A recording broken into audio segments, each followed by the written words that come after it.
And then that way, as we can kind of get them involved in the flow. Yeah. Okay. Awesome. I'm ready. Perfect. Let me get into my YouTube station and get into the chat. Chatty chat. Where is it? Oh, there it is. Okay. Oh, let me close that. Hit my own mic. Are we on? I think so.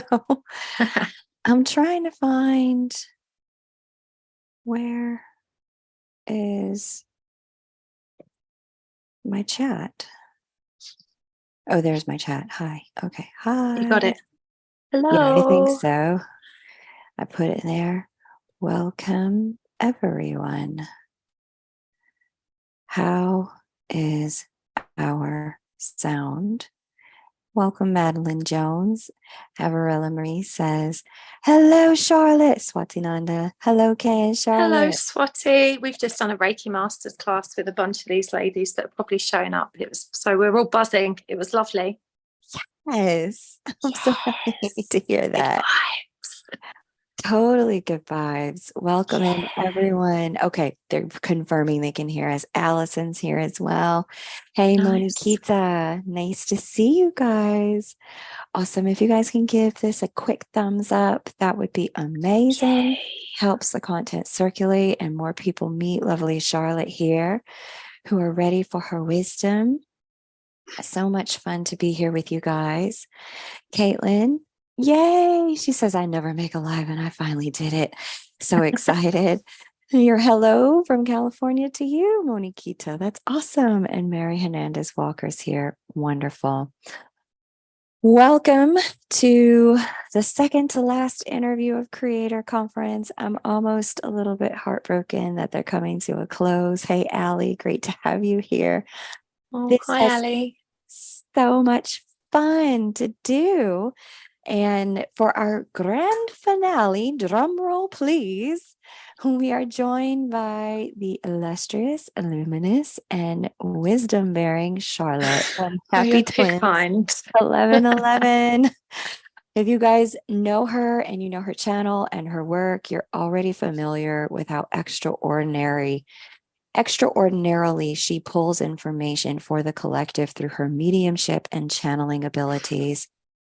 If you're new to her, you're in for a treat because Charlotte is such a gift when it comes to being able to wade through the in-between space, the void, the interim space between all that is and who we are, and allows us to call those things into form that are simply percolating in the ethers and just waiting for invitation. Now, Charlotte is a Reiki master.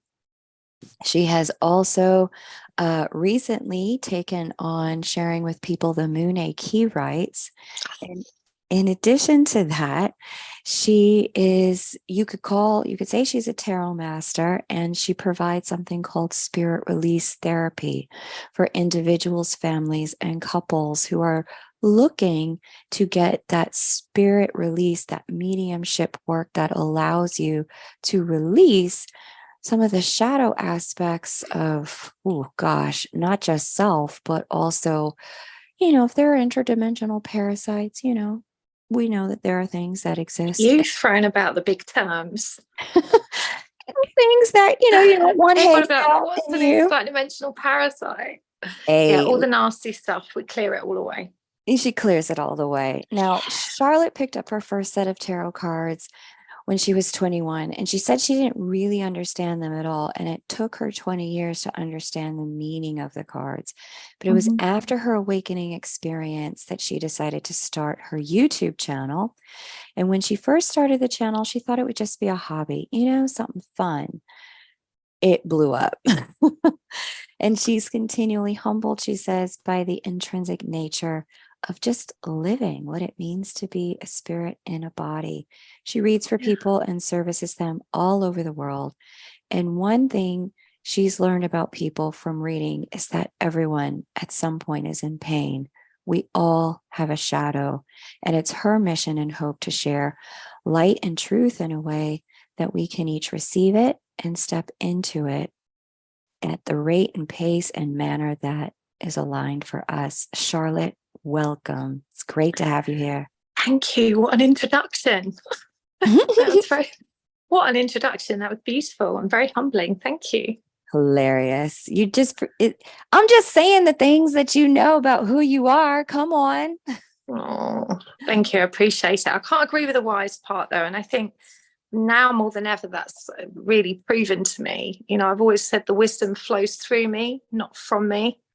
And I've been navigating really weird energies this last year. And believe me, it just doesn't flow sometimes. So I think, you know, our audience often assumes that we really have our shit together because we channel all this really wise stuff. But I just want to reassure everyone, I'm just as messy as the next human being. I'm on the same journey and I'm still healing and growing and learning. But it's an absolute honor to be here and channel for the collective. Yeah. Here.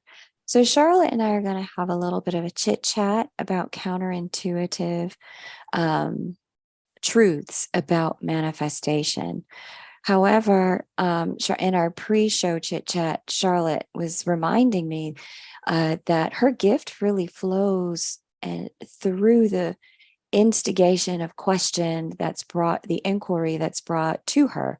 So if you have questions for Charlotte, you can go ahead and start putting them in the chat now, because as I'm going to feed them to her. The information is going to come through her that is going to be of benefit to all of us. So feel free to do that. Charlotte, I want to kick us off with this question. You, my dear, are better skilled than most people I know. That's very nice. Thanks. When it comes to traversing shadow and back into light, Oh. you know how to go deep and then come right back up to the surface. Like, hi, yeah. I'm here. Here are the treasures at the deep. Do you want to hear about them? Yeah. There are plenty of people who know that process, but they don't always know how to come out the other side. What is it that has you be able to face the shadow until you get to light? Wow, that's a really amazing question. Do you know, I think it's being addicted to the process, because when you commit to facing your dark, you reap the beautiful rewards of the high that comes after it. And so, you know, post awakening, when I really got serious about my healing journey, I was digging really deep, really deep. And even though it's painful to reconnect with a lot of your wounds and, you know, the broken parts of yourself, what I learned really quickly was that the high that followed it, you know, that the release that came from it was just euphoric for me. And the harder you lean into the dark, the further you can spring back up to the other side. Energy always moves in direct proportion to itself. It always balances itself. So if you lean into the dark slightly, you're expanding yourself into the light at the same distance. So our ability to really throw ourselves into the dark actually catapults us in the opposite direction. And that's what really expansion is. It's about always growing within it. On an emotional level, at least, most of us have been taught to exist in that midway point where we'll go a little bit into the dark and we'll go a little bit into the light. But, you know, that's uncomfortable. So we just kind of hang around here in the middle. But, you know, I have a long history of depression, serious depression, pretty much from the age of sort of 13, 14. And it wasn't until I applied myself to spiritual healing principles that I really not only just understood that, but felt the benefit of it and could actually value the dark experiences I've had. And I really think we must resist the urge to think of the dark as bad. You know, when we say, oh, dark energy, we think of nasty things. We think of dark force entities and demons and really horrible things. But actually, the dark is neutral and the dark is also very nourishing. We're born in the dark. We grow in the dark in the womb. And, you know, everything that is born of this earth grows in the dark, whether it's in an egg, whether it's a seed under the ground. Everything begins in the dark. It's a very nourishing energy that actually allows us to transform. And so fear, which is often associated with the dark, is a different thing. Fear is about resistance, but it's not necessarily the defining representation of the dark. So, our shadow aspect, even though it can feel uncomfortable and give us the ick and make us burn with shame or whatever ugly feelings come up with it, it's also the key to our expansion and to feeling really good again. And that awareness, when it dawned on me a few years ago, was just so liberating. Because as I said, I spent my whole life hitting the deck, and always got back up. But I never got back up and went as high as I could go at the other end, because I wasn't really understanding the energy, and that resistance was always in me.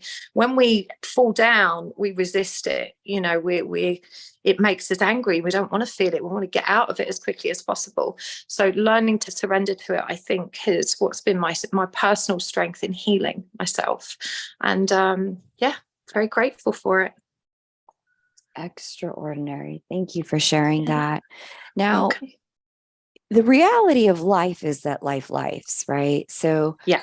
I know that, in the course of your lifetime, whether you've been depressed or not depressed, you've still had to, and you figured out how to manifest businesses. You've been married twice. You've got these 4 beautiful Not married, children. nearly. Oh, okay, fine. You've got these 4 beautiful children who need a mom who's present. Yeah. And nevertheless, you've been able to do that, run classes, keep a roof over their head, keep them fed. And I've even seen you at a moment's notice manifest new housing when it's like, it seemed like the deck was stacked against you. Yeah. How do you manifest when you're in a difficult place? What's the trick there? It's a great question. Do you know, I don't know that there's a single answer. I think we must remember that we're always manifesting. So whether we're doing it intentionally and with purpose and for our highest good or not is the variable, but we are always manifesting. We are creators, and our energy, and think of it as ingredients that we're throwing in a bowl that's cooking tomorrow, and we can adjust those ingredients intentionally with conscious focus at any point. But more often than not, when we're not existing in alignment or consciousness, we are still manifesting. And I think the best way to explain this is, I don't know if you guys know what a metronome is. Those things that measure the musical rhythm, and it kind of swings this way and that way. So if you assume we've got a yin yang symbol, and there's this metronome that swings backwards and forwards, and I'm going to say that represents our imbalanced state. So when we're not aligned, we're not perfectly centered and still, which is the ultimate point of creation, we're still moving. And by nature of that movement, at some point, we're going to cross that center point where we align with the absolute point of creation. So whatever we are thinking, creating, and believing, when that compass point, or whatever you want to call it, hits that midway point, will determine what cooks tomorrow. And what cooks tomorrow is based on our beliefs and our thoughts. So, manifestation is thoughts plus belief plus alignment equals creation. It's actually a very simple practice. So we're always doing it. We're just not always doing it intentionally. And actually, I was watching Ali's today, and she was saying how, and we've all done this, right, where we've unintentionally said something and it's come to pass, where you might be angry and say, oh God, I hope that bitch gets what's coming to her, or something like that. And that was Ali's example. And the next thing, I think she said the person drove their car into a pole. So that's a classic example of that little metronome hitting that center point in the right moment. Belief plus thought plus alignment equals creation. So, really, it's not just about manifesting and focusing on everything we want.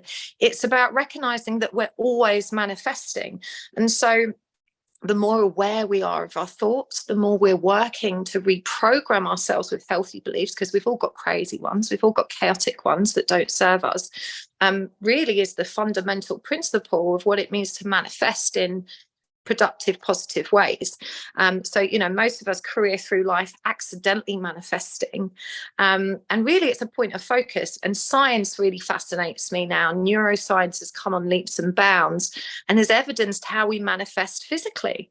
So it's all about point of focus. And what we know about neuroscience is that when we are in a theta state, which is an aligned still state, it's a brainwave state that we move into when we go into trance, but we can slip in and out of that at various times just before we sleep, for example, and usually when we wake up. So what neuroscience has determined is what we're thinking last thing at night and first thing in the morning, the brain pays special attention to.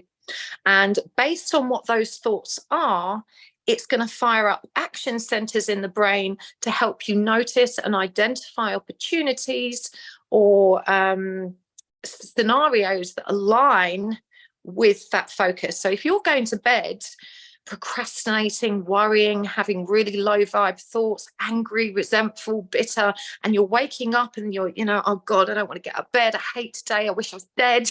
And I always feel like that in the morning. I'm not necessarily a suicidal person, but I'm not good in the morning.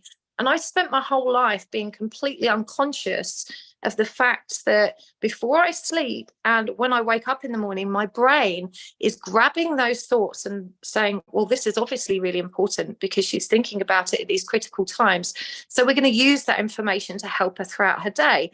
And if I've not been having really focused, determined, intentional, positive thoughts, I'm unconsciously manifesting, even at a physical level, like my brain is literally wired to spot more of this negative stuff that's in my head. So, you know what, I've gone on so long, I've actually forgotten the original question. But the point of that is that, you know, manifesting from the dark, that's what you asked me. Really, we're doing it anyway. And I do think I had a bit of a head start because I was raised as a child by parents who were salespeople in the 80s and 90s when Dale Carnegie, O.G. Mandino, Napoleon Hill, all of these writers that were about positive mental attitude and, you know, setting the right energy, even though they didn't talk about it at a spiritual level, what they shared was about keeping your focus, focusing on being goal oriented, being positive, believing you're going to get it. So all of those seeds were planted in me from a fairly young age, probably as young as 7 or 8. I remember my dad reading Napoleon Hill to me. But all throughout my life, even though I tried very hard to maintain that, I wasn't consistent. So I can manifest some things sometimes things worked out, and sometimes despite my best efforts, they really didn't. And so, you know, it was about learning that point of alignment really helped me understand that. And so even if we're in a rotten place, even if we're moving through dark energies, we can usually always deliberately, with intention, bring ourselves to alignment and have the power to manifest from there. But your core beliefs matter. And I think because I was raised with this idea that you can do anything you want to do, you can have everything you want to have, you're always going to land on your feet, you're always going to be okay, this positive mindset, I think I have this uncanny knack of it always being okay. And I also think maybe ADHD has something to do with that, you know. As an ADHDer, I have a unique knack of being able to not worry. I can tuck something away in a drawer and completely avoid it. You know, oh, there's a debt over here, or this is happening at work. I'm really good at putting it out of my mind in most cases.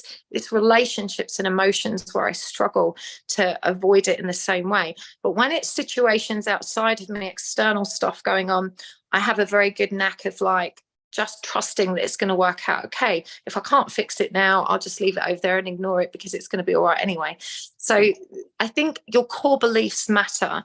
And if you're in the dark and your core beliefs are louder than your manifesting intentions, it's never really going to line up quite right, because it's what's the word? It's a counterintuitive, right? It's a contradiction, sorry.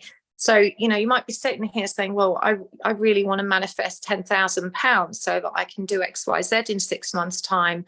But if you have a deeply rooted belief system from your childhood, from the way you were raised and programmed, connected to lack, then you're never going to have that. And I think that really makes the difference. So, you know, the first thing I would say to people is if you're in the dark, focus on reconditioning and reprogramming your mind to create new beliefs. And again, when you're in meditation, in that theta state, the mind replaces old beliefs at 17 million times the pace. So meditation is definitely the key to getting yourself back into a healthier mindset that's going to allow you to springboard out of the dark, you know, when things are going wrong. And they will, and they do, because that's what life is, right? We're going to go through it sometimes. Absolutely. Yeah. You really hit on some gold there. And some of the people in the comments are really saying that here in the chat as well. That, you know, first of all, we are always manifesting, whether we intend to be or not. Yeah. But that it's the belief and then the alignment, right? So sometimes that alignment piece can feel tricky. It's actually the easiest part. Especially when beliefs are all over the show. Yeah, beliefs is the hardest part. I think alignment is the easiest part, because with the right meditation and the right determination and focus, you can get yourself into an aligned state. It's just relaxing deeply and finding that stillness in you. You know, alignment's the easy part. Holding alignment throughout the day, that's another story. But most all of us can make time to go into that meditative place and to manifest from there. And the more you practice that, even in 2 or 3 minute increments, the more you'll learn to hold it. However, as I said, holding it throughout the day is going to be variable according to what's going on in our lives. And we don't always have ultimate power over it. Sometimes it serves us to lean into the dark. And I would say that's pretty much what I've been going through this last year. And so my ability to manifest from there is a lot more limited, because, as I said, if you think about the dark, think about a seed under the ground, for example. You know, it's tiny, it contains infinite potential. You know, look at the size of an acorn compared to a massive 200-year-old oak tree. The two don't compare. Infinite potential contained in this tiny little seed. Now, when it's buried beneath the earth, probably several inches deep, 7 times more than its own height or measure, you know, and it's got all of that pressure, all of that heaviness. Now, if you compare this to how we feel when we're in the dark, we feel that resistance. It feels so hard. We can't see the light. You know, it feels a million miles away. That's such a cliched term, isn't it? That I can't see the light at the end of the tunnel, but we all know what that feels like. But when we're in the dark, we are growing, and we're actually drawing everything we need from our environment. A seed draws all the nourishment, all the water it needs from its environment in order that it can grow. And when you think about it in those terms, the amount of weight, imagine burying yourself 7 times as deep as your height and then trying to push your way up. That's the journey a seed takes. And at a, you know, an emotional or energetic level, we work through that energy all the time, and we feel that point of resistance. We feel how hard it is, and we can't see the light, and we're stuck in it. But when a seed is beneath the surface, it can't bloom. It can't come to fruition. It can't reach its fullest potential, because it's doing other important work. It's doing evolutionary work, metamorphosis, growth, all the really important stuff. And so we're constantly cycling through these different energies in everything we do in life. And, you know, I was in the light for a really long time, and it's a wonderful place to be. And when I was there and I woke up, I was just thinking, that's it now. I'm in the light. I'm a light worker. I'm in the light. And, you know, the ego is very seductive in that way, isn't it? In reality, we go through that cycle again and again. And that's why awakening is represented as the lotus flower, right? Because it's slowly unfurling its petals, allowing more light to get in, but stripping back a new layer and revealing even more shadow to you. So really, sometimes we are limited in terms of what we can manifest because of what we're going through and at the stage of the journey we were at. And we have to honor ourselves and give ourselves permission to be in that. And so, you know, I've noticed that my core beliefs, those core beliefs of it's going to be okay, I'm always going to land on my feet, always see me through. And never more so than since awakening, because honestly, in the last year and a half, it's a miracle that I have financially survived, because I've not been able to flow. I've not been able to channel in the way I normally would. And I've just not felt that drive in me. I've been in this cocoon, transforming every which way in this very heavy, dense energy. And, when we go back to that little metronome analogy, I'm not really being able to stay in alignment because I'm weighted into that yang or dark energy. So we have to honor where we are as well. We have to recognize that life has its own natural cycles, and to work with them and allow them. And resistance, when we're wriggling around saying, I don't want to be here, we're ignoring that very important energy of growth. So I think that's probably one of my best tips. A lot of people give up on manifesting very quickly because they're not seeing immediate progress and they're not seeing immediate results. But you have to recognize where you're at in your life right now, what's actually happening, what energy you are in, and recognize that your potential is going to be limited during some of those phases. It doesn't mean you're never going to manifest what you want. It might mean that it's going to take a bit longer at certain stages in your life. Yeah. I really love that, because you highlighted that there's a process to the way a seed unfurls and unfolds, like the acorn into the oak tree. There, and that there's a season for each of these things, that Yes. you don't just kind of walk through life, pulling rabbits out of hats. No. That there's a bit of like, okay, so there could be lessons. And we even talked about this during, speaking of Allie, apparently your ears were pre-itching, Allie. Speaking of Allie, we even talked about this during her live, that, where she's talking about plant medicine and how you can set the intention for where you want to go, but you don't always get to go to the place you want to go. Sometimes we do have these parts of our higher self that have these pre-existing know-how, knowledge, agreement that we need to actually go over here and work on this. And that's a stronger magnetic and vibrational pull than what the conscious little old mind can say, like, oh, this is what we should do. We should go have, sprinkles and unicorn parties. Yeah, no, it can't be light all the time. That's out of balance as well. And, I think light workers in general, we know what it's like to be in the dark, because most of us understand you can't have one without the other. And that if you're committed to that healing path, it's part and parcel of it. So, the term light worker is somewhat misleading. We draw on the light, we channel guidance or healing, but we're still individuals that exist in both. No one is fully formed in light. If we were, we wouldn't be here. We wouldn't be on the planet. And even planet Earth itself is made of light and dark. Everything has that light and dark aspect. And we talk about the seasons, even night and day. There's always that dual aspect and the balance of both. And electricity, technology, the battery, that I put in my remote control, it's got a negative and positive charge. So, we need both energies. And when they're not in balance, the charge that we get off them is going to be limited. When they're in balance and we're perfectly aligned, that's when we're going to get maximum power. So it's really about honoring where you're at, and also recognizing, as you described, sometimes what we want isn't meant for us. It's not meant for us, or we're meant to have certain experiences that maybe contradict what we're asking for. And really, I think another great tip is, when we're manifesting, rather than saying, I want this, I want that, we should always tag on the end, if it's for my highest good.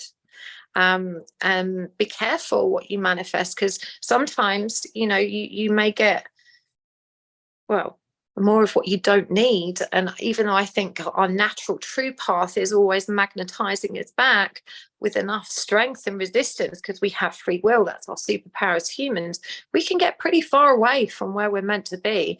And that it just ultimately slows us down. Sometimes the route to where we want to go is more complicated and perhaps even confusing than we would imagine. When we decide what we want, we almost envision a clear or direct path to it. But sometimes spirit's like, well, we want you to get over there, but you kind of need to go this way. And so it really, I think when something doesn't manifest or things aren't working how I want them to, you know, I have to trust that whatever's happening for me, if I'm, you know, being clear with the universe about what my intentions are and I'm still not seeing it come to fruition, that there's a very valid reason for that. And really surrendering to that, and also accepting, as I said, that original philosophy that I think was in me as a kid, it's going to be okay. You know, it's going to be okay. And I think that the spiritual journey sets us up for that acceptance and surrender, that I don't have to always be steering the ship. I can just surrender and see where the current takes me, and trust that I'm always moving towards what's meant for me. And so always tack on the end what's for my highest good, because you may be unwittingly steering yourself in the wrong direction. And I've definitely done that myself many times. Well, haven't we all? Yes. But that's the beauty of being a creator, being incarnate, is you can find yourself and you get the opportunity to look and say, oh, no, this was not what I intended. And say, but what about this was actually fully aligned with my true intention here? Yeah. How does this really actually align with, you know, my soul journey? There's a lovely audience question here I want to take. Monikita asks, and you guys can all put questions in the chat and I'll give them to Charlotte. Monikita asks, can you manifest when you're waiting for divine timing? That I love this question, because it's like, on the one hand, like I want to call it in. And then on the other hand, there's like, well, what if I can't? What if it's not my time? What if there's something like, and specifically Monikita asks in regards to our twin flame healing and reunion, but I think that this is widely applicable when it comes to money and housing and jobs. How do you balance this divine timing versus manifestation thing? Big one. So I don't think, again, there's a single answer. There's just too many variables. I think generally speaking, no. We touched upon this a moment ago, in that what's meant for us is very magnetic. We're always being pulled towards it. And certainly when it comes to twin flames and all the rest of it, no, you can't manifest against divine timing. Twin flame relationships aren't necessarily about us. And we must resist the urge to think of it from that egoic perspective of, but I want, I need, I want. You know, we're very self-focused quite often when we look at these relationships and what we want from them. But what we have to remember is that twins have a much higher purpose. You know, they're not normal soulmates where it's just going to be a really nice, easy, happy ever after. They are here to teach people about love, and we can't teach love unless we learn about love. And so it begins with learning unconditional love for self. Your counterpart needs to do the same thing. I definitely think some twins have contracts to come into union and do some of that work together, but they're few and far between. And, you know, I would agree that they can do a degree of that work, and the energies are balanced enough to create a union energy. But true spiritual union is definitely not just about divine timing, but about the individual's free will work. And from what I understand, divine timing is one thing, but we still have to respond to it and make the decision to flow with it. So often, as we discussed a moment ago, we're steering ourselves away from what divine timing's actually laid out. You know, for example, this is the divine time to be in separation. You know, if we're desperately just still charging full steam ahead, trying to get towards union, we're actually avoiding the true path. And we're only going to have to circle back and do it again, because we can't skip those chapters. So, you know, twins are here to ground a new template of unconditional love. And if you're trying to manifest twin flame union, you're wasting your time. You're wasting your time. Focus on manifesting self-love, self-acceptance, and balance within yourself. That's going to get you much further towards union. And, you know, the twin flame connection is really ironic in that sense, because it's when you let go of the need or even desire to have it, that it comes to you, because energy doesn't lie. And in all cases of manifesting, the universe responds to your vibration, not your desires, not your needs, but to your vibration. And twin flames, it needs to be perfectly balanced. And if it's not perfectly balanced, if the energies aren't aligned, then it's not going to happen. You can't will it into being. And actually, I would agree that you can't really will anything entirely into being unless it matches your vibration. We are always manifesting according to our fundamental core beliefs, even if we're not aware of them. And that can potentially sabotage our manifesting attempts if we're not able to radically self-reflect and really understand where our beliefs lie. You know, the mind doesn't know the difference between a real experience and an imagined one. So when we start meditating and reprogramming beliefs at that core place, the root, that's when we can start manifesting at rapid fire pace, because belief matters. So this is why we do it a lot in meditation, and why visualization is so important, because in a meditation you can believe that you're in whatever circumstance you're creating. You know, we did a beautiful meditation in Reiki Masters class today where we climbed Mount Kamara with Dr. Asui, the founder of Reiki. And, you know, people are crying as they go through it. And that's because in that moment, their mind, body, and spirit is responding to that experience as though it's a real one. And being able to sit in that belief and emotion is what allows us to co-create. So I think divine timing matters, though. It really does matter. And, you know, on the twin flame journey especially, we can't skip chapters. And, you know, I understand how our ego wrestles with that. I really want to win the lottery. You know, I've had a lifelong ambition to just have enough money that I don't have to worry about it. I'm sure most people share that, right? But certainly pre-awakening, it consumed me. And I worked so hard my whole life to try and earn that security. I've got to have enough money that I've got no mortgage, it's all paid. And, you know, if my work dries up tomorrow, I'm going to be okay. That was clearly never meant for me, because God knows I tried so hard, and I've tried so hard to manifest that. But that kind of stability has eluded me my whole life, despite it being one of my primary focuses and my strongest intentions, and also a deep-rooted belief that I can have it.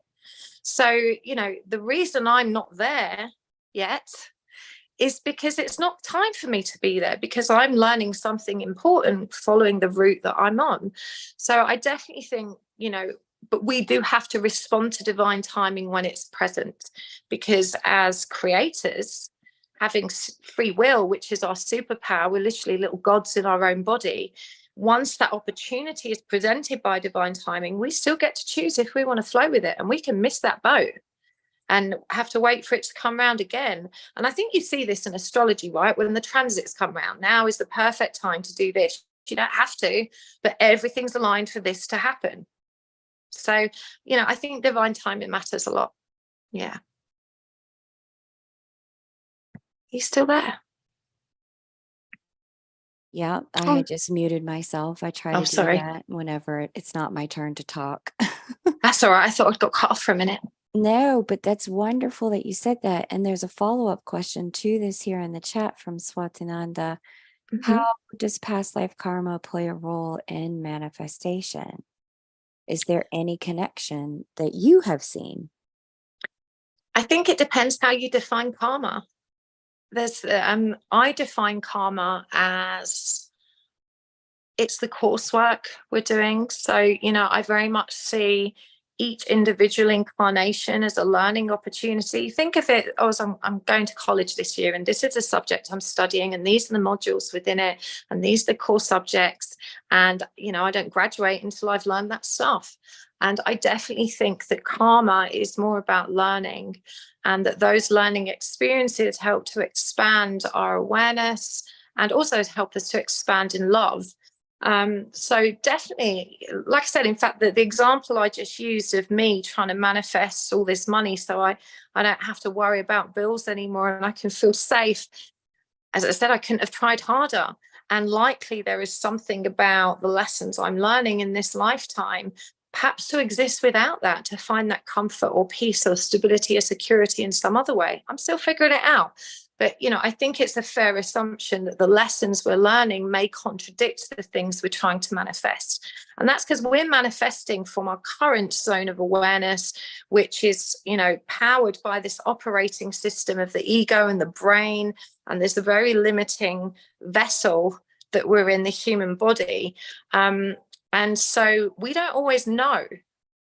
We can't know. We've got this very narrow perspective of, I want this, I want that, I need this, I need that. We have to trust that the divine, our higher self, our soul knows something that we don't, and that everything's happening the way it is for a reason. So I think karma, if we perceive it as lessons that have to be learned, it's kind of like saying, well, yeah, I know you want to be a super famous lawyer, but until you've graduated and you've learned the lessons you need to learn, and you've committed to the bar, you're not going to get there. And so I think it would be wise to recognize that there's a lot of steps we have to take to be able to fulfill our highest potential as souls, never mind our ego's desires in terms of how we envision life is going to be right now. It's not always aligned with what our higher self had in mind when it decided to incarnate. Yeah. Does that answer that makes question? a lot of sense. Yeah, absolutely. Okay, then we've talked a bit about surrender and the concept of surrender and the importance, and it's come out in multiple different interviews in multiple different ways. Lee and Sherry talked about, like, look, if there's pain, you need to actually stop and turn toward it. You can't just run away from it. And I think there's been some other people who have also talked about the necessity of, like, not fighting, being in a state of non-resistance to what is. So hard. Right? And so here's a question from Star Traveler. She says, look, I've been surrendering, but it seems like nothing is changing. Why does it feel like I'm stuck in a loop? Okay, I'm going to hit you with a hard truth bomb, probably because you're not as surrendered as you think. And do you know what? There was a point in my journey in recent years where I thought, I've arrived. I'm surrendered. I accept everything. I'm at peace. But the universe is always stripping another layer off us. Now, if you're in a twin flame connection, you're on an accelerated healing path. So, you expand, and it feels really good, and you have a bit of time to recalibrate and for this to become your new normal. And then you're pushing up against the boundaries of your comfort zone again, that resistance we feel, ready for the next breakthrough. And it just keeps going, and it keeps going. So, I've been in a really strange energy this last year, which I never thought I'd found myself again, because my ego had honestly convinced me that I'm surrendered. I've done that bit of the work. I accept it. But surrender isn't a fixed thing. It's an ongoing life cycle, because you surrender and there'll be something to surrender to a bit more. And usually it's surrendering to ourselves, what's in us, as much as what's happening in our external reality. So this idea you have of being stuck, first of all, I understand that completely, because this is how I felt. And my ego has really raged against it this last year, really raged against it. And because I've refused to acknowledge it, it's kept me stuck. And it's very recent that I've like, oh, okay, I get it now. On reflection, it was so obvious to me now what I've been going through. But by the time I turned and faced it, a whole year's gone by. And I've just been going around in circles, stuck, seemingly not moving or shifting out of this energy, because that shadow aspect was just beyond my immediate awareness, and I wasn't digging deep enough to find it. And I think twin flames, the energy is confusing as well. We go through the feminine energy and then the masculine and back again. And for me, I'm navigating new territory after channeling all this stuff of the divine feminine. The masculine junk is just like alien to me. I'm still finding my way in the dark with it. But I would have said I was surrendered, and I really wasn't. And I will never, ever say I'm surrendered again. I might say I've surrendered this, or I'm accepting that. But I'm understanding that the totality of surrender does not exist in this plane. It can't. We wouldn't be here if we were in a state of total acceptance and enlightenment. So if you're not moving, you need to dig deeper. You need to recognize that there's something just beyond your zone of awareness that you're not seeing or recognizing about yourself, and figure out what it is. And like I say, for me, when the penny dropped, it was so obvious. And I feel the burn of my ego, like, how did I not notice that? So angry with myself for having let it go on so long and for not seeing it. But that was my journey. But now I accept that I didn't know. And that's part of surrendering. That's surrendering to this new knowledge, which initially was really hard to receive. So you can understand we're surrendering in little ways all the time, and we're also resisting in multiple ways all the time. It's not one big thing. So we must resist the urge to say, oh, but I'm surrendered. You know, we're never fully surrendered. There's always something more to surrender to. Does that make sense? It does. It's a real... Oh, you're on mute again. It does. It's a real head trip to be stuck in a body. In Yes. so many ways, because there's all of this aspects of self that we recognize we can do. There's things we can play with in terms of our ability, and simultaneously there's all this like physical form limitation that we have to work with and navigate in order to even have the experience of the earth realms. So this is great. We've got another question here from Oat Glitterati. What about transmuting what your twin is feeling and going through in the quantum fields? For example, this is a good one for you. When you can feel them doing something that you personally aren't in alignment with, whether it's they're going through something and growing through something, or they are making an active choice to behaviorally be doing something. Is this about manifesting? I'm trying to figure out where it connects in, but I'm going to answer anyway. Again, there's so many variables. You know, ultimately our twin is us. It's our soul in another body, or an aspect of our soul in another body. So their energy is always going to be present with ours to varying degrees. And actually, I've discovered that the more we push it away, the more we're actually moving into avoidance or a runner energy. And so even though it can be madly frustrating to be transmuting for your twin or be subjected to their circumstances, feelings, grievances, and whatever, again, that's something we need to surrender to. It's something we need to accept, that really they're us. And so I remember feeling that way, thinking, oh, it's just not fair. You know, I'm doing all this work, and now I'm doing all this work for him. What about me? Why is it all me doing all the work? And of course, this me attitude is completely ignoring the fact that he is me. That it's all for me. It's just for me. So we need to stop thinking of them in terms as them, and just rather think of them as me. Oh, look, here's that opposite aspect of me, the mirror image of me, my counterpart, my DM, whatever you want to call them. You know, it's me. When you're angry with them, remember, it's me. When they're driving you crazy and doing mad stuff, it's me. And when we turn that inwards and work with it from that point, that's when we're actually empowered to heal the connection as a whole, because we're now focusing on unity consciousness rather than duality, which is where all that resistance, it's not fair, it's so unjust, they're being so horrible to me.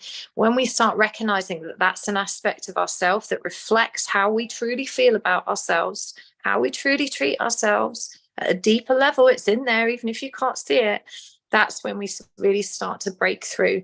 But they're always going to be present with you, and it's about learning to accept it and surrender to that and work with it as an aspect of self rather than perceiving it as something separate and an annoyance or an irritation. If you can see it as loving yourself, that's what's going to make it easier. And believe me, I know how hard it is.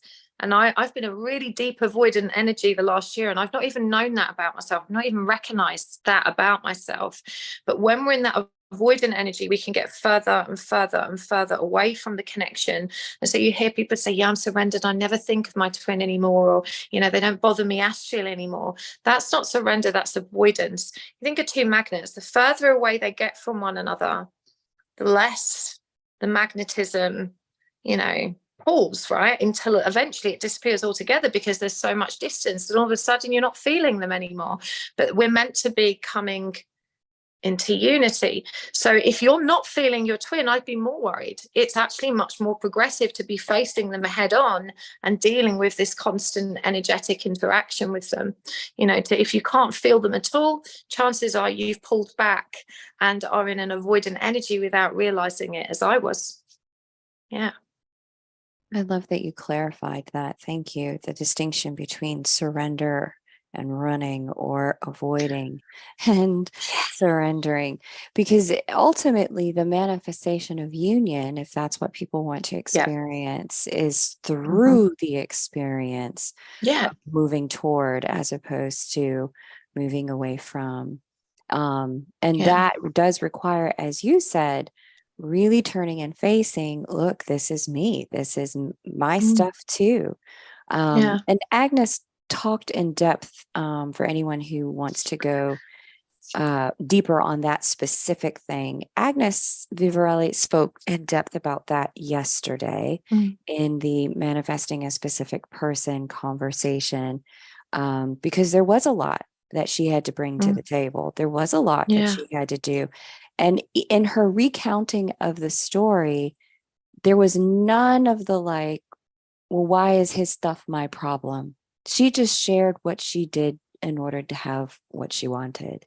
And it just really showed you how specifically, like, the level of mental change, framework change, orientation change one goes through in the cultivation of union states. So to come on back to manifestation here, you mentioned as you were opening up to this conversation, after I had asked you, you said there were a lot of downloads you got. Was there anything in particular you want to share? I think I've touched upon the points that really struck me already. I think the main thing, and this is twin flames as much as manifesting, and I still feel that fury in me for this sometimes, but knowing isn't being. And so we can know how to manifest, but becoming an intentional, productive manifester is not an intellectual process. It's a mind, body, spirit imbalance process. And it's the same with the twin stuff. I channel twin stuff all the time. And I've been asked these questions all the time, but when I'm experiencing it for myself, none of that knowing helps. It does to a point, but knowing it doesn't help me become that energy. And so I think it's really important to separate what you know from what you are, what you know from what you truly feel. We can know we should have a positive mindset. We can know that our core beliefs need to be healthy, but knowing that doesn't make it so. There's a very real amount of work that goes into every spiritual practice, whether you're healing, whether you're trying to work on your twin connection, whether you're trying to manifest something. And the becoming part is something that we can't resist or get annoyed about. And I still find myself doing it now. Even yesterday, I was raging about something my twin said, and just, oh God, why does he have to be like this? And again, I know that he's me. I've just explained it to you, right, in those terms. But in that moment, knowing it didn't lessen the brunt of that absolute frustration and all of that resistance and confusion and wounding in me that still needs to be resolved. So a lot of people go out there with manifesting, and they learn and they learn and they do all the courses and they get all the books, and they say, I don't get it. I know all this stuff. I'm like an intellectual powerhouse of manifesting info. But becoming is the bit that takes time and that requires consistent application of, real change within yourself. And that might mean leaning into the dark and allowing yourself to be that tiny little seed, which feels like it doesn't have, an inch on that potential. Like I said, when you compare the size of an acorn to the size of an oak tree, there's a massive difference. And so, when we're in the dark, we feel small, we feel powerless, we feel like we can never get where we need to be.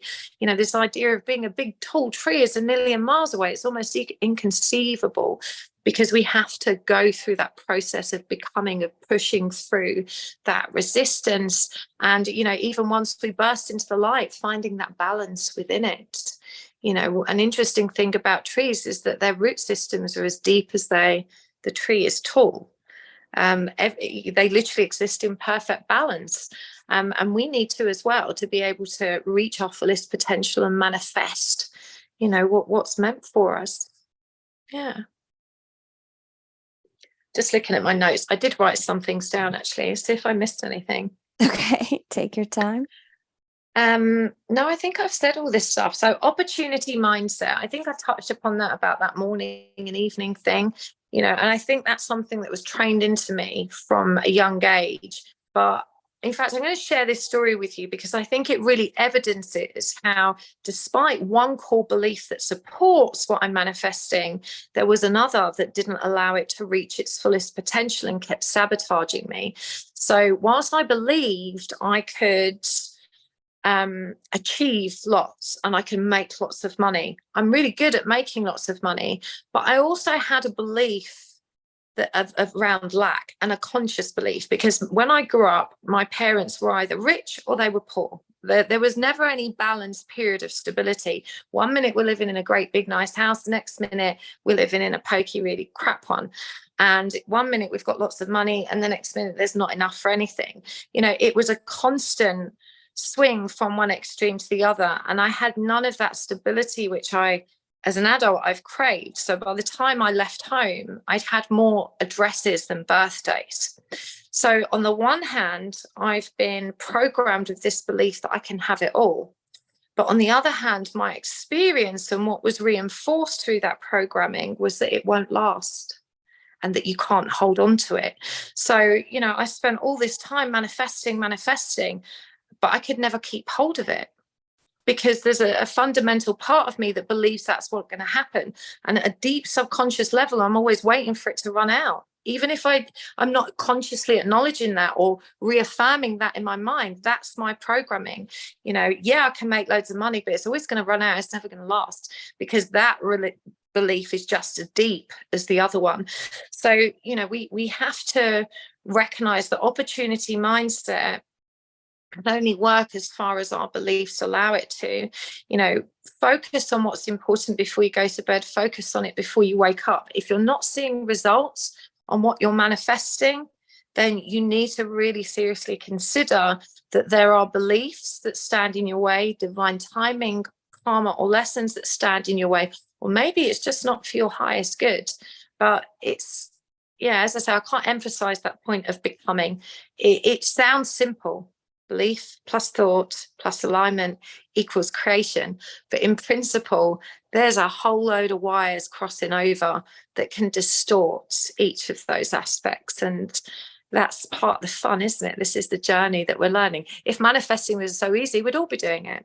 And I tell you, the one other thing I haven't shared is collective manifesting, because just as we're walking around as individual creators, we're also not recognizing how the collective conscious creates. So, this has only dawned on me in recent months as well. And I actually think it's quite terrifying, and it might be a bit out there for some people.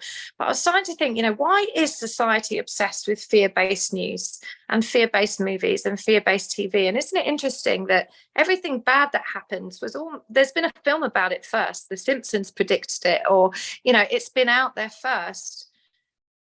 But does that not suggest that maybe our ability to create is being harnessed on a global scale by a media that's managed in some other way? Because it cannot come to be if we don't allow it to. Collectively, we are God. We're God within ourselves, but collectively we can manifest for the whole collective if we align our beliefs. Well, our beliefs are aligned by the media because we're all following the same narrative.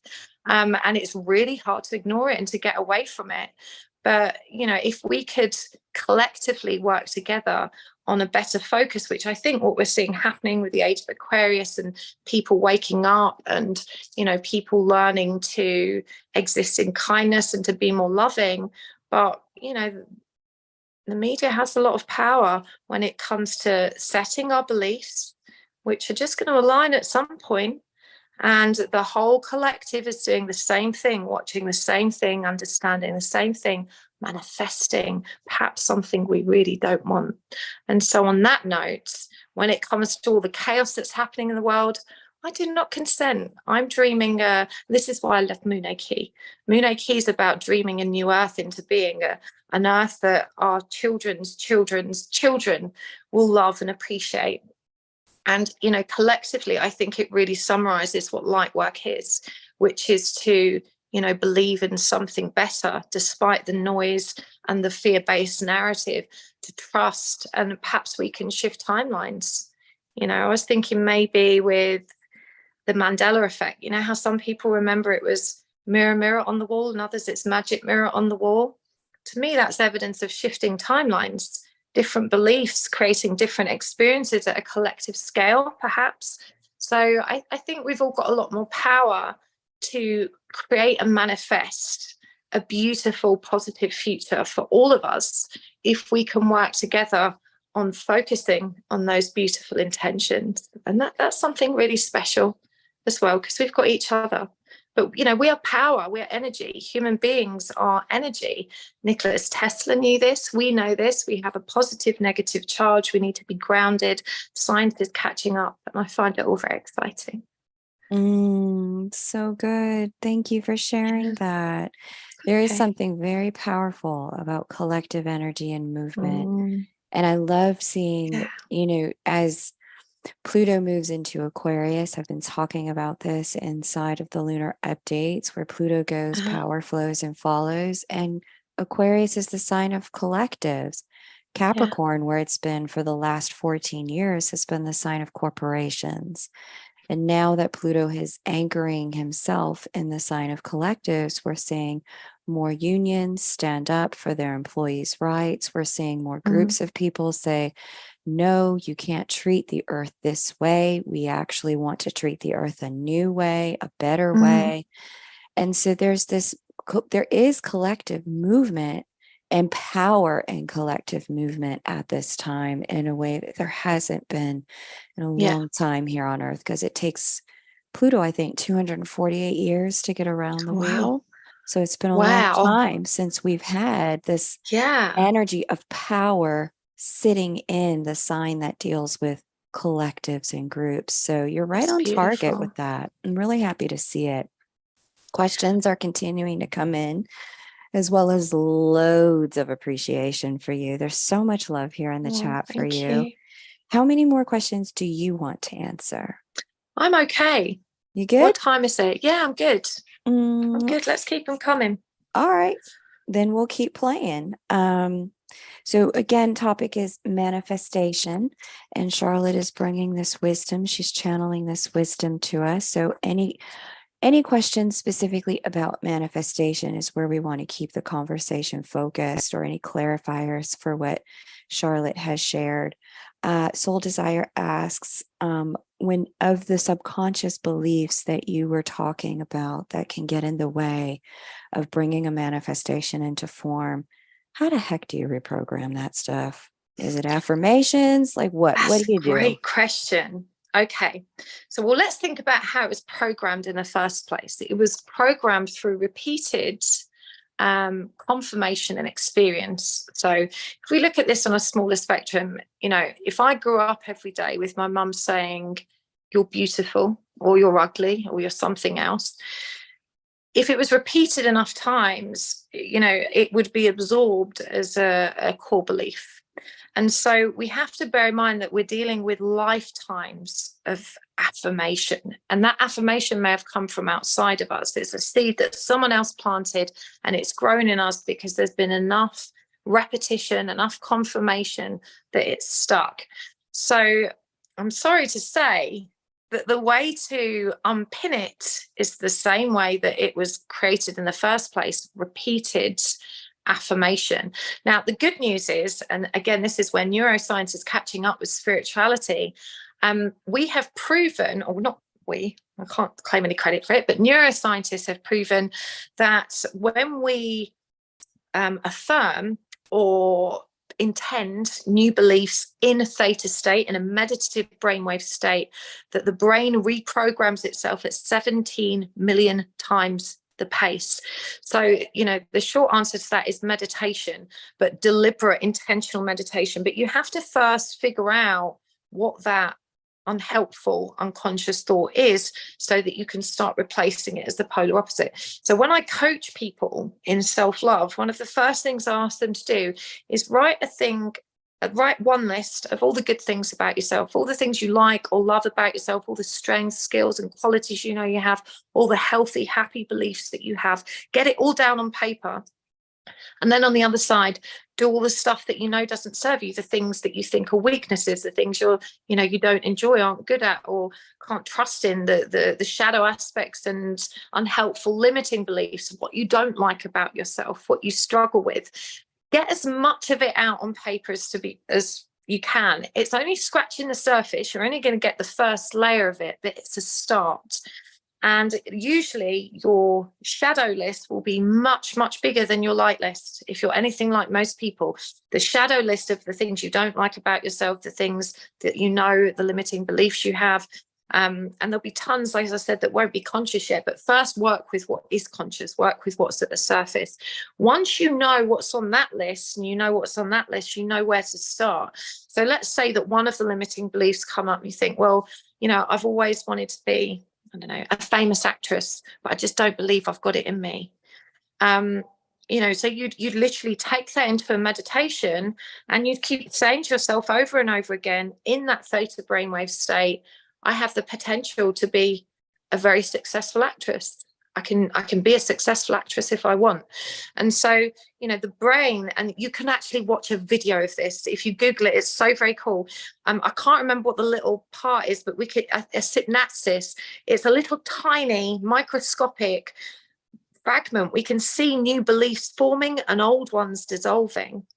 We can literally watch that now in neuroscience on these scans. It's really cool. So, you know, the more you reaffirm a belief that contradicts the old one, the more the old one begins to dissolve, disappear, or lose power, and the new one starts to dominate. So it's a step-by-step process of constantly faithing yourself, and also committing to doing that list again and again. Because as you keep moving forward, more shadow aspects and unconscious beliefs will rise to the surface.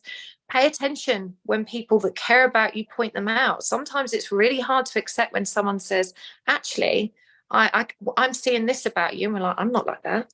I'm not like that at all. They don't know me. You know, the ego gets in the way sometimes of us acknowledging who we are. I've been in this energy for a year. So I've been avoiding stuff because I didn't even know it was there. And when people have made suggestions, like, no, I'm not there. I'm not doing that. That's not me. So, you know, be gentle with yourself as well. Be patient with yourself.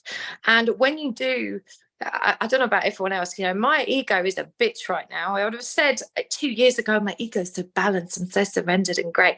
Now, as I start uncovering this stuff and peeling back this layer, I hate it. I'm so angry with myself. I'm like, how did you not see that? So, you know, I think my best advice is as you peel back the layers and this stuff comes to the surface, you know, just be gentle with yourself and go in and do the work. And for me, I feel this initial reaction of a burn, you know, where your ego's like, no, how did this happen? How did I let this happen? I'm so annoyed. And then eventually, you know, my conscious awareness of the present, of I can't beat myself up, I need to love myself, I need to forgive myself, kicks in. And I start that whole healing cycle again, working with these new awarenesses. No, I don't think that's the word. The new awareness that has arisen as a result of stripping back another layer. So it's an ongoing process, which is a very humbling realization for me, because I don't want to say I thought healing was done, but I thought the really dark, deep healing was done. And It's not. So you've got to treat this as an ongoing process, that there's always going to be some unhelpful beliefs, because if there weren't, I don't think we'd be here. I think that the fact that we're here in this time and place, in this dimension, learning in the way we are, is evidence that we are still on that evolutionary journey of, learning to be more enlightened and aware and unified with our truth. But the truth is a bitch. It hurts. So first you've got to see what's at the surface, work with that, and then keep digging back into it. Yeah. Does that help? I think that's a brilliant answer. Thank you for sharing that. Because and it kind of bleeds into the next question that I'm going to ask you here. Saltwater Stone has asked, and I think it's beyond just this. She asks, how do twins in union navigate or deal with the projection of low vibrational affirmations from other people? And it's not just twins in union. Like, anyone who has seen the dynamic play out has looked at it and probably said to you, you know what? You need to drop that motherfucker right now. Like, you don't need to be dealing with that. You don't need that nonsense in your life. Let that go. That looks toxic. There's tons of, and even if you were to just Google twin flames, you just see all this, like, in order the validating collective conversation around whether or not you're in this dynamic is a bullet list of toxicity. Oh yeah. And so there's a real, we have this thing that's happening outside of us. We just talked about collective influence and things that we can influence things externally when we join as a collective. But what do you do when there's this collective noise to the negative about your dynamic? Great question. And this question is bigger than just twins, and it does touch upon what we were discussing. Human beings are highly suggestible and very easily programmed. That's a fact. We're highly suggestible and very easily programmed. The more we focus on our inner world and self-awareness and that expression of our heart's truth rather than the ego's, the more empowered we are to question and reject incoming information.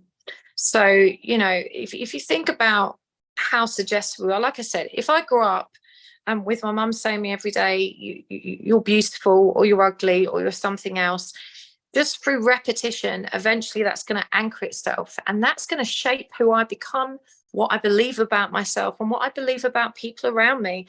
And that exists on every spectrum and every level, whether it's twin flame, whether it's something else. So how do we protect ourselves from that external influence? We step into our own power, because there will always be an external influence. I think Eckhart Tolle is a good person to dig into on this topic. He talks about the power of now and recognizing that what is external to you isn't real. It's just a reflection of how you feel inside, and it's always going to present and give you the lessons that you need to learn in this moment. So if it's happening, it's purposeful. If you're hearing it, it's because there's something in you that needs to heal from that fundamental belief. So sometimes it's not about just zoning out and not listening to it. It's about running it through our own inner compass and saying, for me to even be triggered or bothered by this, it's because there's a part of me that believes it, a part of me that is wounded by it. If you didn't believe it, you didn't care, you just go, oh, that's not true, that's bullshit, and you'd move on, and it would just bounce off. It would, it wouldn't even scratch the surface. So what comes in was already in us, because it's a vibrational match. If it wasn't a vibrational match, it wouldn't be in us. So it's about facing it from the inside rather than trying to control that external environment, but facing it in there and recognizing that we just have to keep reprogramming. We can be programmed, or we can program ourselves. It's that simple.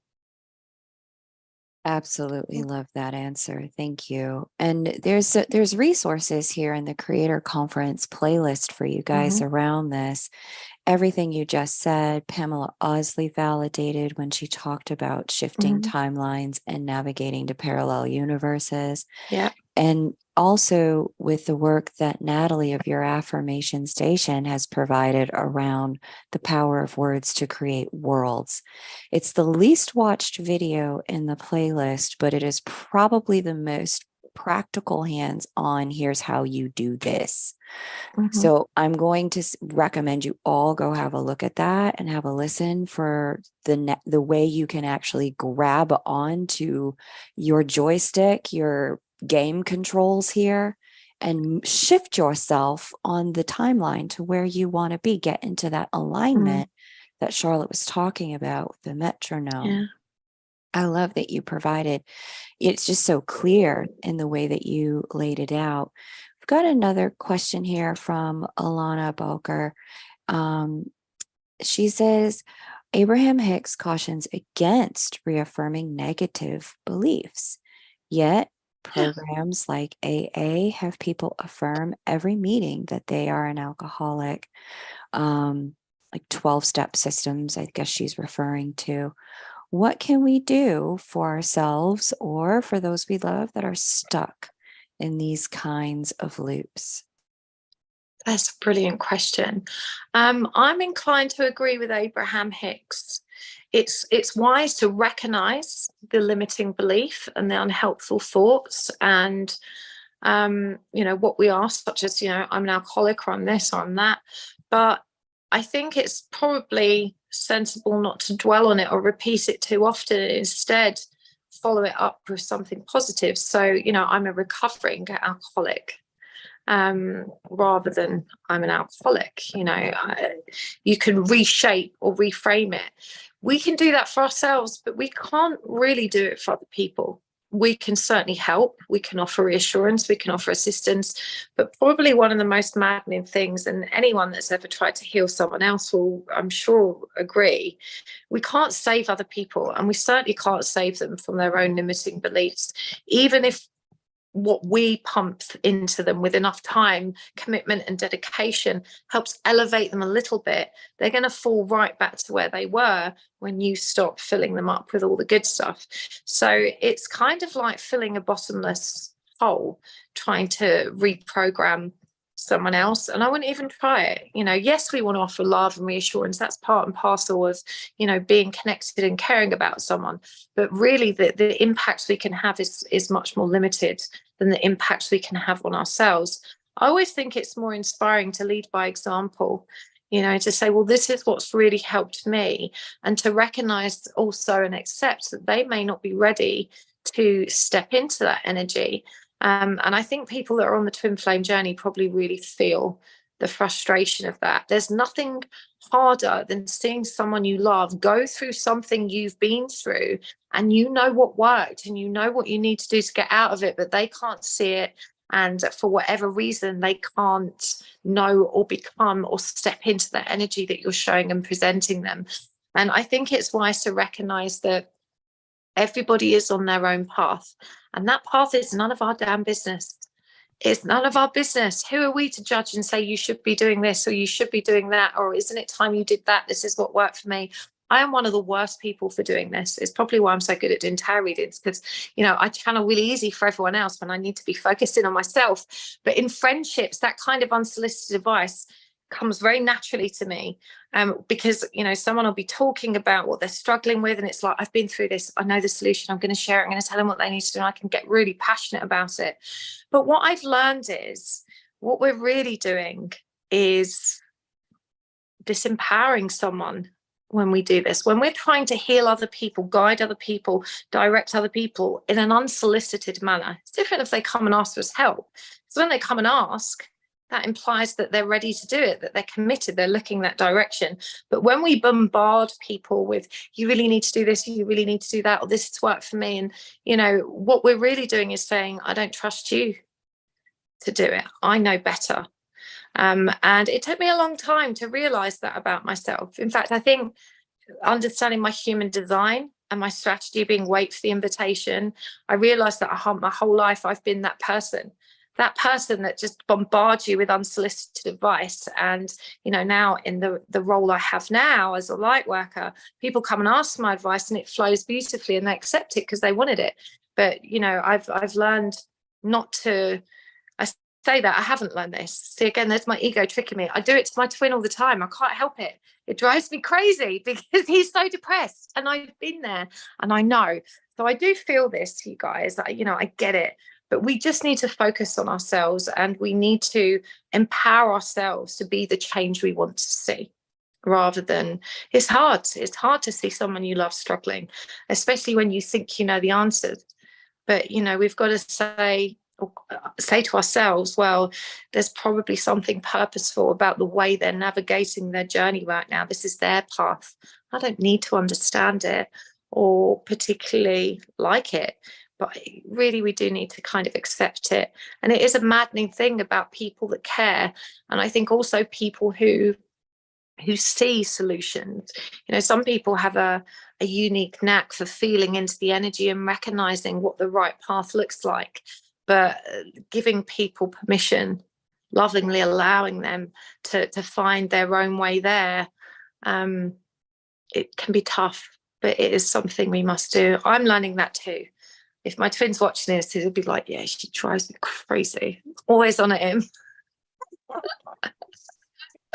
Well, I Sorry. think I love that though, because I think what there is in this is a permission and a liberation to each be in our own journey, and to, as challenging it as it is, to witness someone be in that affirmation of their problem, or a problem that they're trying to overcome. In the world of the union energy and experience, I have found that it cultivates greater union to see what's working about it for the person, like you were saying, to really be in a experience place. being that. Yeah. Maybe I What's need to helping experience them? being, if you're an alcoholic, if you're something else, you need to experience being that. I've just realized I went off on a massive tangent then.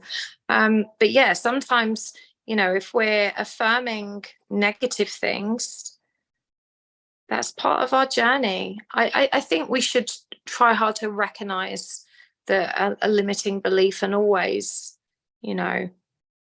try and reframe it in a positive light. But sometimes we do need a degree of acceptance around what we are, because sometimes we need to accept it before we can transform it. And I'd say that's definitely true for me.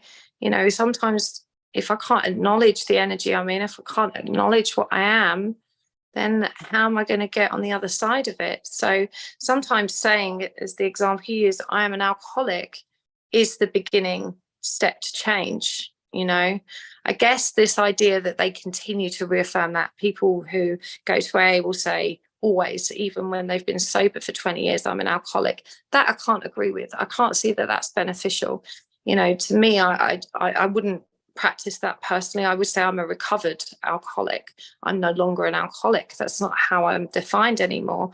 So yeah, I think consistently reinforcing something you were in the past especially isn't healthy, but acknowledging what you are in the present and working with that until you're past it, is probably part of the radical self-awareness that we need in order to transform.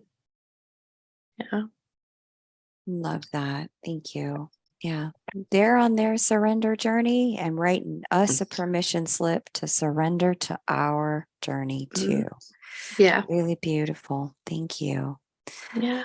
Oh my goodness, Charlotte, you are a dream. Thank you for doing this with us. Thank you. Thank you for having me. It's been lovely. And, I learn as well when I do this. Like I say, it comes through me, not from me. So you probably saw that happening. Either I'm saying, because I'm like, actually, I'm not like that at all. The truth bombs drop for me too, because I recognize it in myself, and it helps me to grow. So I'm so grateful to be part of a community where I have the opportunity to bring forward that learning for all of us, me included. It's just as beneficial for me as well, I promise. Thank you for having me. So Charlotte's channel is pinned in the pinned comment at the top of the chat there, if you'd like to connect with her through her channel.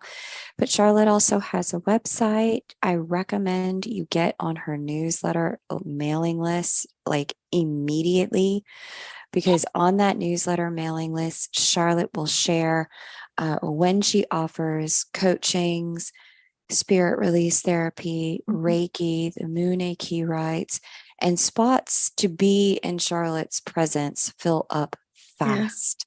Like when she opens the door, you don't want to be scratching your head like, I don't know, I'll decide on Friday, but Friday it might be gone. So it is, I strongly recommend if you want to, if you know you're like, okay, yeah, she's my teacher, I need to go in that direction. The resonance is very strong. That's my next step. You go ahead and you get on her newsletter mailing list because that's the way she communicates when the next openings for growth are with her. I will be offering free group collective meditation soon as well.